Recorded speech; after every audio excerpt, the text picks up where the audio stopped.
In the warm, golden plains of ancient India, during the time when the wisdom of the Buddha echoed across the subcontinent, there existed a small, peaceful village known as Nivata.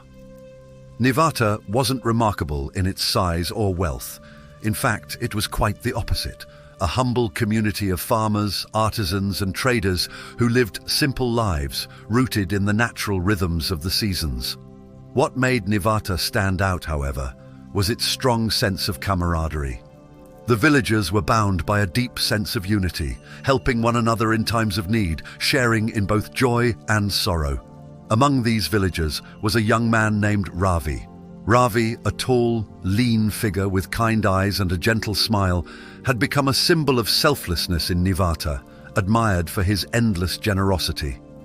If someone in the village needed help, Ravi was the first to offer a hand. If a traveler passed through Nivata and needed food or shelter, it was Ravi's home that became their refuge. He would give away his last piece of bread or the only blanket he had on a cold night without a second thought.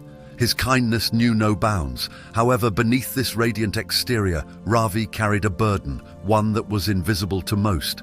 As much as Ravi's selflessness was celebrated, it also left him vulnerable. In giving everything he had, he often found himself with little left for himself. His home, which had once been filled with modest comforts, now seemed bare. His fields, which he tended with care, sometimes went neglected because he was too busy helping others. Most troubling of all, however, was the growing realization that not everyone who sought Ravi's help came with pure intentions. One particularly hot summer afternoon, as Ravi worked in his sun-baked fields, he saw a group of travelers approaching. They looked haggard, their clothes dusty from the road, their faces drawn with hunger. Ravi's heart immediately went out to them. Without hesitation, he waved them over and invited them to his modest home. Ravi led these tired strangers through the narrow, sun-dappled streets of Nivata, past rows of small clay houses with their thatched roofs, to his own home. He prepared a simple but nourishing meal for them, drawing water from the village well to quench their thirst. As night fell, he offered them a place to sleep, spreading out the few mats he owned on his floor. The travelers, at first, seemed grateful, but as the night went on, their behavior changed. They began to demand more, asking for his belongings, taking his food, even rummaging through his home without permission. By morning, they had ransacked his small abode and left without a word of thanks, disappearing as quickly as they had come. Ravi was heartbroken. He had always believed that his kindness would inspire gratitude in others, but this time it had brought only pain and a deep sense of betrayal. He sat alone in his now empty house, feeling the weight of his generosity. Despite his best intentions, he felt as though he had been taken advantage of, used by those who saw his kindness as a weakness rather than a virtue. Seeking answers, Ravi decided to make a journey to the nearby monastery where the Buddha was staying. The Buddha had become widely revered throughout the region for his teachings on compassion, mindfulness, and the path to enlightenment. Ravi had heard many stories of the Buddha's wisdom, and he hoped that the enlightened one might offer him some guidance in his time of confusion and despair. Ravi walked along the dusty paths of rural India, through fields of golden wheat and groves of mango trees, his thoughts heavy with the events of the previous night. The sun hung low in the sky, casting a warm orange glow over the landscape. As he neared the monastery, the sound of birds and the distant hum of the village fell away, replaced by a profound stillness that seemed to emanate from the very ground beneath his feet. There, under the shade of a great banyan tree, sat the Buddha, his serene face radiating a quiet, timeless wisdom. Ravi approached the Buddha with deep reverence, bowing before him. "Great teacher," Ravi began, his voice filled with sorrow, "I have always believed in the importance of kindness and generosity, but my kindness has brought me nothing but pain and hardship. People take advantage of me and I am left with nothing. Please, tell me, what am I doing wrong?" The Buddha listened to Ravi's story with great compassion.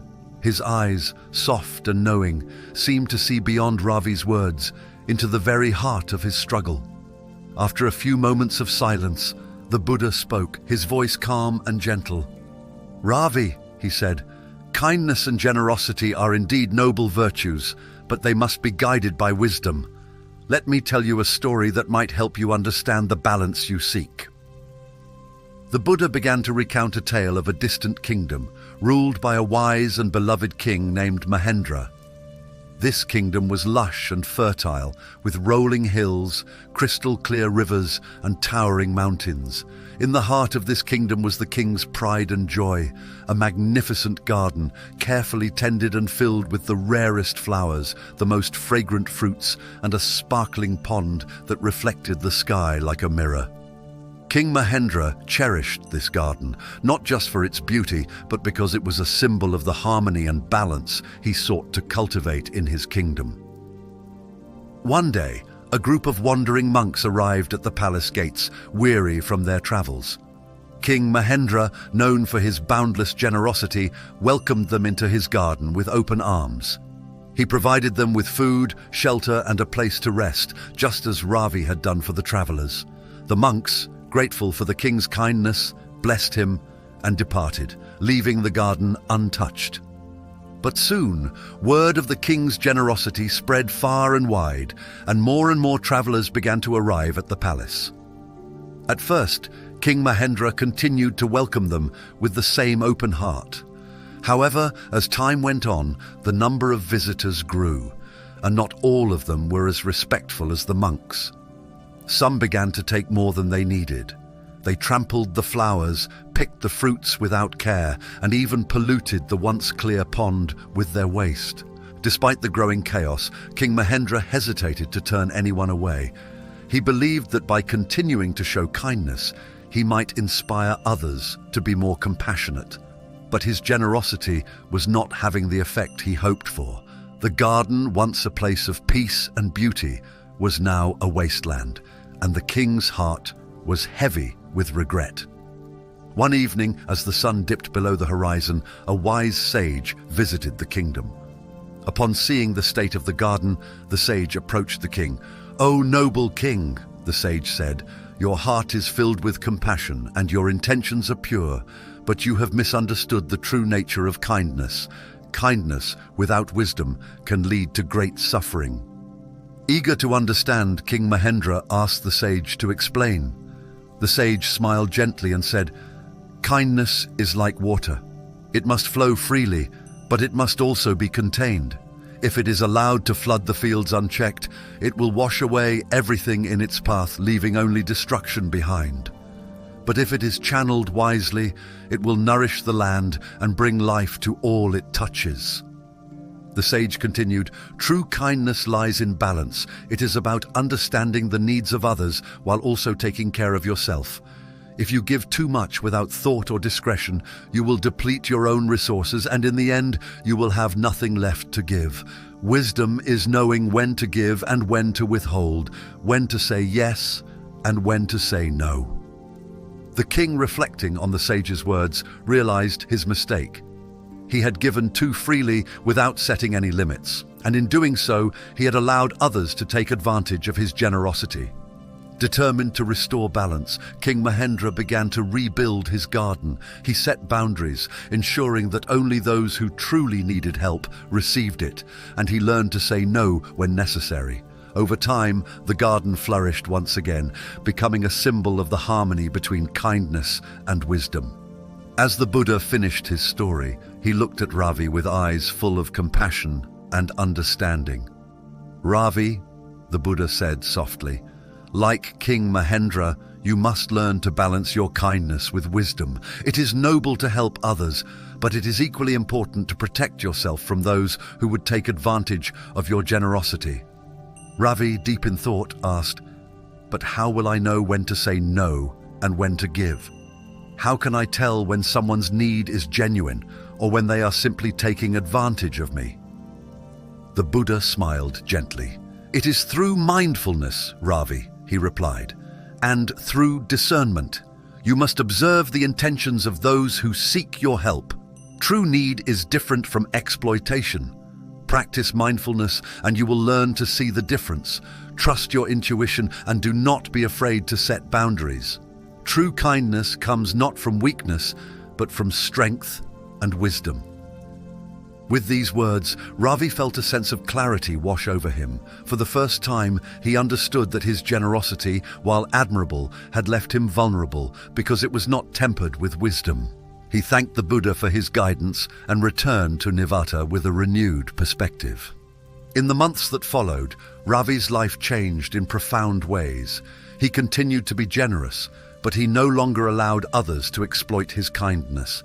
He learned to recognize when someone's need was genuine and when they were simply taking advantage of him. His fields flourished, his home remained intact, and, most importantly, he found a sense of balance and peace that he had never known before. Ravi's transformation did not go unnoticed. His story spread throughout the village, inspiring others to follow his example. The villagers, too, began to practice mindful generosity, ensuring that their help was offered only to those who truly needed it. They learned that kindness, when combined with wisdom, could create a harmonious and supportive community. One day, as Ravi worked in his fields, he noticed a familiar group of travelers approaching, the same group that had once taken advantage of his generosity. This time, however, Ravi approached them with calm confidence. "Welcome," he said. "How can I assist you today?" The travelers, surprised by Ravi's change in demeanor, hesitated.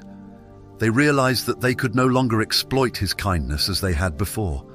Sensing their hesitation, Ravi continued, "I am willing to help those who are in genuine need, but I will not tolerate dishonesty or greed. If your need is sincere, I will assist you." Ashamed of their previous actions, the travelers confessed their wrongdoings and apologized. Ravi, seeing their sincerity, offered them food and water, but this time he set clear limits. His kindness was still present, but it was now guided by wisdom and boundaries. Through this experience, Ravi learned that true kindness is not about giving endlessly, but about giving thoughtfully and wisely. By setting boundaries, he could protect himself and still be of service to others. His kindness became a source of strength rather than a vulnerability. The moral of the story is clear. Kindness is a noble virtue, but it must be balanced with wisdom. Being too kind without setting boundaries can lead to exploitation and suffering. True kindness involves understanding the needs of others while also taking care of oneself. By practicing mindful generosity and setting clear limits, we can ensure that our kindness is genuine, sustainable, and ultimately beneficial to all.